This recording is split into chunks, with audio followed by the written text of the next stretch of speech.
Comencemos por entender la diferencia entre sismos, temblores y terremotos. Todos los movimientos de la Tierra son sismos. Sin embargo, un temblor es el sacudimiento del suelo que produce susto a la población y no genera daño estructural, mientras que un terremoto es el movimiento que produce colapso de viviendas y pérdidas humanas. La diferencia entre ambos es la magnitud. Japón está ubicado sobre placas de la corteza terrestre que se hunden a gran velocidad geológica varios centímetros por año.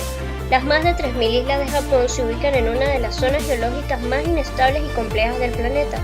En los últimos 15 años se han presentado 5 terremotos importantes, siendo así un país altamente sísmico, dado que se encuentra en el cinturón de fuego del Pacífico. Este anillo de fuego o cinturón de fuego se trata de un inmenso anillo situado en las costas del Océano Pacífico y cuenta con algunas de las zonas de subducción de placas más importantes del mundo, es decir, cuando una de las placas tectónicas de la que está compuesta la litósfera se hunde debajo de otra.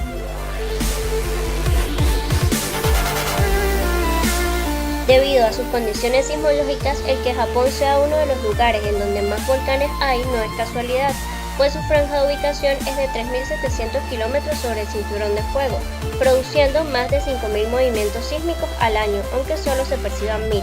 La mitad norte de Japón se asienta sobre la llamada placa de Okhotsk, limítrofe con la placa norteamericana, la placa Muria, placa filipina, placa pacífica y la placa euroasiática. El terremoto de Japón de 2011 es el terremoto más potente sufrido en Japón hasta la fecha, así como el quinto más potente del mundo. Ocurrió a las 2:46 p.m. del viernes 11 de marzo. El epicentro se ubicó en el mar frente a la costa de Honshu, a una profundidad de 32 kilómetros, con magnitud de 8,9. Hubieron más de 60 réplicas, una de ellas con magnitud 7,9. El terremoto duró aproximadamente 6 minutos según expertos. El Servicio Geológico de Estados Unidos explicó que el terremoto ocurrió a causa de un desplazamiento entre la placa del Pacífico y la placa norteamericana. La NASA, con ayuda de imágenes satelitales, ha podido comprobar que el movimiento pudo haber movido la isla japonesa aproximadamente 2,4 metros y alteró el eje terrestre en aproximadamente 10 centímetros, acortando la duración de los días en 1,8 microsegundos. El terremoto de gran magnitud ocasionó olas de hasta 40 metros. Esta zona de Japón, conocida con el nombre de Tohoku, ha sido frecuentemente atacada por tsunamis, pero este ha sido uno de los peores tsunamis que ha afectado a Japón a lo largo de su historia. El grado y extensión del daño causado por el terremoto y posterior tsunami fue enorme, con la mayor parte del daño producido por el tsunami. La catástrofe provocó daños en todos los niveles. El terremoto tuvo grandes efectos negativos en la economía nacional y mundial. Se estima que los costos del daño ascienden a los 10 billones de dólares. Se ha tratado de la catástrofe natural más costosa de la historia. El gran terremoto y tsunami causó más de 20.000 muertes generados por incendios y ahogamientos.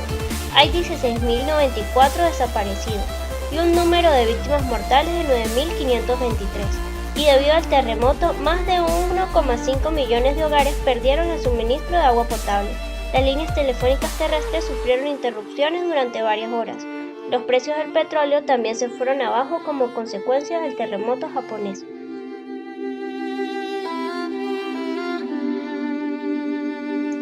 Toda la infraestructura relacionada a la actividad pesquera fue severamente dañada, siendo esta la principal actividad financiera. La red de transporte japonesa sufrió innumerables daños. Muchas carreteras se mantienen cortadas y el aeropuerto de Sendai se cerró pocas horas después del terremoto. El tsunami sumergió las pistas y las carreteras del aeropuerto, quedando rodeadas de barro y escombros.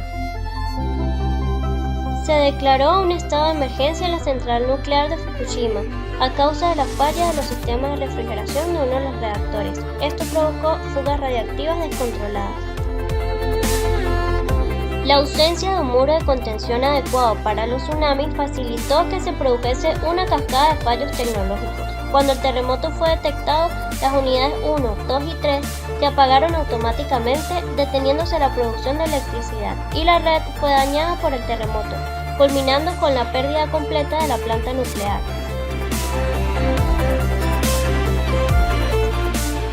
Entre los efectos geotécnicos derivados de la catástrofe se encuentra la licuefacción. Fue el problema geotécnico de mayor incidencia, dado que ciertos tipos de suelos pierden resistencia cuando están sometidos a la sacudida de un terremoto. El agua brota del suelo y el terreno cambia de estado sólido a líquido. Cuando se produce el fenómeno, los edificios flotan en el suelo líquido y pierden estabilidad. Los sectores más vulnerables a este fenómeno son aquellos en donde el suelo es arenoso o en las áreas próximas a ríos y costas. Los daños relacionados con la licuefacción se observaron principalmente en torno a las costas del norte al noreste de la bahía de Tokio. A lo largo del río Tone y el río Naka, los suelos que se licuaron parecían ser de limo. La mayoría de los diques que están a lo largo de los ríos en las regiones de Tohoku y Kanto presentaron un buen desempeño. Sin embargo, numerosos diques que llegaron a sufrir daños importantes parecían estar relacionados con la licuefacción de la fundación. Los diques a lo largo del río Shinuma tenían grandes daños por licuefacción de las bases. Estos diques se fundaron aparentemente en terrenos ganados al mar y desarrolló una amplia formación de grietas y hundimiento. En cuanto al tramo del río Naruto, funcionaron aparentemente bien sin muchos daños, a pesar de que ya había experimentado fallas por licuefacción y habían sido reparados posteriormente. A causa de los movimientos y licuefacción del suelo, se generaron daños en las plantas de tratamiento de agua en ciudad de Kashima, afectando a 2,23 millones de hogares en la zona dañada. Kashima es un puerto de tamaño medio, en el que 2 rompeolas protegen la entrada a él, los cuales presentaron fallas de desplazamiento de hasta 15 centímetros en la zona central y asentamientos de hasta 30 centímetros. Oarai es el puerto pesquero más grande de la costa. Su área cercana fue inundada por el tsunami, formándose remolinos muy cerca y evidenciándose posteriormente asentamientos de hasta 15 centímetros. En Ochiwa-Iwaki se presentó una característica evidente en la distribución geográfica de estos nuevos manantiales. En el lado oeste existe una falla, culpable del hundimiento, mientras que en algunas zonas del sur y oeste hay una caída en nivel del agua. También debido a la deformación de la corteza, esta se expandió unos 10 centímetros para luego contraerse. Debido a que la región de Fukushima experimentó una serie de terremotos un mes después del gran evento, se informó que se dio una ruptura a lo largo de la falla cerca de la región mencionada 12 días después del terremoto. La reacción de Japón ante el accidente desatado el 11 de marzo fue ejemplar. El control emocional es parte de su cultura, pero el secreto está en la preparación. Los japoneses saben desde siempre que viven en una de las regiones más peligrosas del mundo. Hoy en día, Japón tiene los edificios más preparados del mundo para aguantar terremotos, considerando criterios antisísmicos.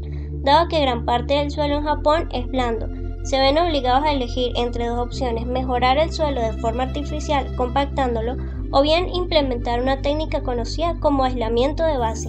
Se interpone entre la cimentación y la estructura unos aisladores. Cuando hay un terremoto, el edificio se desplaza con el movimiento del suelo y por lo tanto no colapsa. En cuanto a los efectos geotécnicos sobre las estructuras, se observa cómo la licuefacción hizo que estructuras enteras se inclinaran y se hundieran en los sedimentos. El edificio municipal de Ishinomaki por Kiiwen-hao presentó una inclinación observándose asentamientos y levantamientos diferenciales, manteniendo su estructura intacta o con daños mínimos. En Onagawa, muchos edificios de hormigón sufrieron volcamiento, fueron construidos sobre pilotes, pero a causa del efecto de licuefacción, fallaron por corte en la unión con la fundación, dada la fuerza lateral presentada hizo que la estructura se volcara. En muchas edificaciones las fundaciones fueron socavadas por la erosión, especialmente en las esquinas. La licuefacción más los efectos producidos por el tsunami provocaron hundimientos de hasta 3 metros. En la estación de guardacostas de Ishinomaki se puede observar cómo las fundaciones están completamente inundadas, lo que ocasionó que el pavimento adyacente a las edificaciones se quebrara.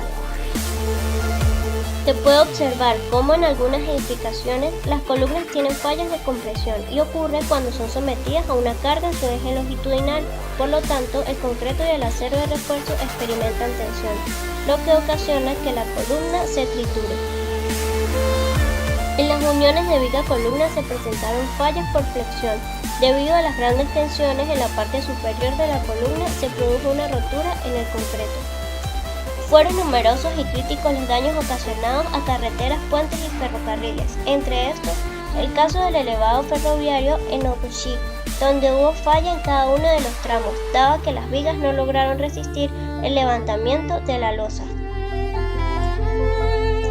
La mayoría de las edificaciones resistieron en pie, pero al momento del tsunami los cerramientos exteriores presentaron grandes fisuras o hasta el colapso total, debido a la fuerza del agua u objetos que se estrellaban. El edificio de la comisaría de policía de Nogagawa logró resistir el terremoto, pero al momento del tsunami los cerramientos exteriores fueron destruidos casi en su totalidad, quedando solo su estructura. Debido a la socavación progresiva, el núcleo de los diques quedó expuesto a la acción del agua, que al no estar protegidos con geotextiles provocaron su colapso, en comparación con la desembocadura del río Natori, donde sí estaban protegidas con geotextiles. El desempeño de estructuras, como edificios de concreto y acero, puentes y viaductos, fue excelente, a excepción de algunas construcciones que presentan fallas en su estructura, así como también se ha reconocido deficiencias en el comportamiento de algunos elementos no estructurales. La mayoría de fallas estructurales fueron debidas a efectos de sitio y de liquefacción en áreas extensas. En las cercanías de la costa se encuentra un edificio altamente sismorresistente y acondicionado como refugio ante tsunami, con azoteas que pueden soportar una gran cantidad de personas, pero no eran lo suficientemente altos y las olas sobrepasaron la altura, arremetiendo directamente con las personas que allí se resguardaban.